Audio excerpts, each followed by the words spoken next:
En s'aventurant trop près des Spratlys, le navire américain lance-missile USS Lassen a franchi la ligne rouge. Du moins, celle tracée par Pékin. La Chine considère comme sa propriété la zone des 12 000 nautiques autour d'îles artificielles qu'elle construit dans l'archipel des Spratlys. Le porte-parole du ministère chinois des Affaires étrangères a vivement condamné ces manœuvres dans un communiqué publié sur Internet. La Chine demande fermement aux États-Unis de corriger immédiatement cette erreur et de ne plus se livrer à tout acte dangereux ou provoquant qui constitue une menace pour la souveraineté de la Chine et pour ses intérêts sécuritaires.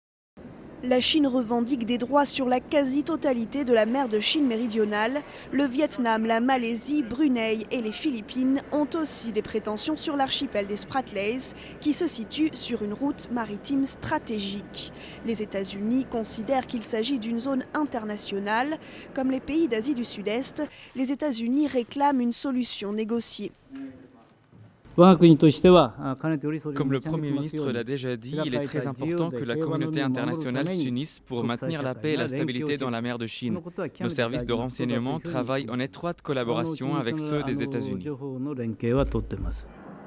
Les Spratlys comprennent une centaine d'îlots et de récifs inhabités. La Chine y mène d'importants travaux de remblaiement, transformant les récifs coralliens en ports, pistes ou autres infrastructures. D'après un rapport du Pentagone datant de cet été, près de 1200 hectares de terrain artificiel ont été gagnés sur les eaux par la Chine.